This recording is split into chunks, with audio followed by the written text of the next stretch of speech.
C. Judd seemed to move pretty well then.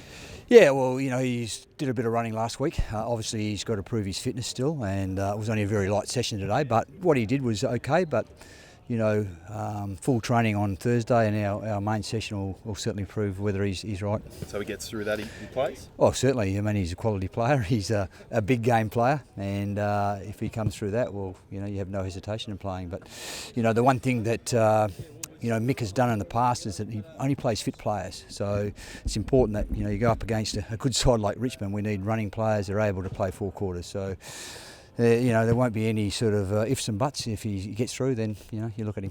Brock and Heath didn't do as much. They were stationary today. Where do they sit? Well, again, if they can't train Thursday, they don't get looked at. It's not about having a fitness test on a Saturday morning before. It's got to be trained at full pace on the Thursday in the main session. And both the quality players, both experienced players.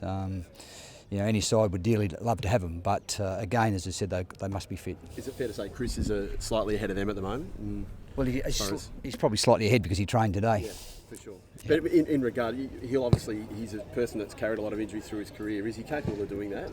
Chris Judd? At about 90%. Oh, he's a mentally tough player. Absolutely. He's a proven big game player. So, I'm sure if you asked most footballers at this stage of their season that they wouldn't be 100%. It must be a pretty special mood around the club now. It's sort of like a fresh crack at the season, isn't it? You've got Judd coming back when you'd ruled him out earlier, and now you've got a crack at the finals. Sure. Well, there's no doubt. I mean, when you start off training in October last year, you have your sights set on finals.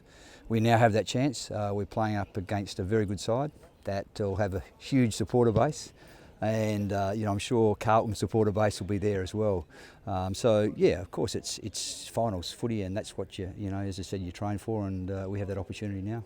What about Mick? He was showing his relaxed side today with the grandkids. Oh, he loves his grandkids, so very, very relaxed. I think that obviously now planning hard for Richmond, and as I said, that never stops. But he's always relaxed. He's positive, and he's going to take his final experiences in. I think he's coached over 50 finals, which is an unbelievable record for a coach. So I'm sure, as I said, that'll rub off. That positivity will rub off to the playing group. Just getting back to your injured trio again, is there a tipping point at which you might not bring all 3 of them back, maybe just 1 or 2? Well, that's the balance that you take. We know that Richmond have proven all year that they're a very good running side. If we can't match them in the running stakes, then you've got to make that decision. And unfortunately, as I said, it's not an emotional decision. It's a decision based on that fact. So that's why it's important that they do train. You're one of Mick's great mates. Obviously, he's had a difficult kind of season. It's been a bit up and down. I mean, you must be thrilled for him to get this opportunity in his first year at Carlton. I think I'm thrilled for everyone at Carlton Footy Club. The playing group have put in a lot. They've, sort of met a lot of challenges that Mick has thrown at them, but they remain positive all the way through. And I suppose one point that tipped us into the finals. But I think it's a combined effort. Mick's certainly led with sensational direction.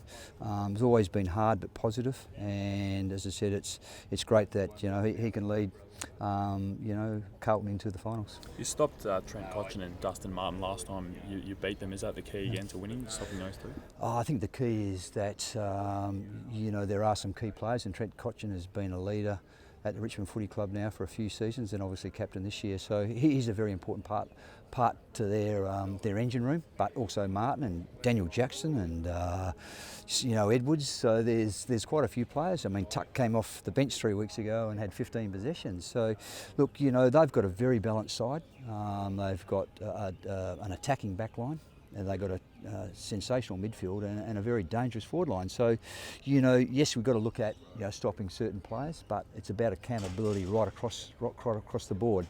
And it's more about our defensive mechanisms. If we can get them right, then we stop the flow of football going into their dangerous forwards. They've got a couple of sore boys as well. Revolt and Newman, would you expect them to come up? Yeah, we always plan for that. We plan for their best side, so I have no doubt they'll both be, and I hope they do too, because Newman's been at the club for 200 odd games. It'd be sad for him and his supporters that he doesn't play. So I hope he does. The footy fans, it's shaping as a ripping game, isn't it? Yeah, I think Richmond, Carlton have always been ripping games. I know through my experiences, back in the 80s, that whenever you played Carlton, it was always going to be a tough game. And we've had some close encounters. Both games this year have gone down to the the wire in many respects. So we expect them to certainly bounce back, and as I said, it's going to be a great challenge. Just getting a start's obviously really important, the way you've played them the last 2 times. That's just something that's obviously going to be talked about through the week. Yeah, well, we can't go into a finals game and expect to win a game if we give Richmond an 8-2, sort of start in the first quarter. Finals footy is about the contested ball, and the good thing is that, our side has been right up there on contested footy, and I expect that we'll certainly go that way again. Thanks very much. Thanks, guys.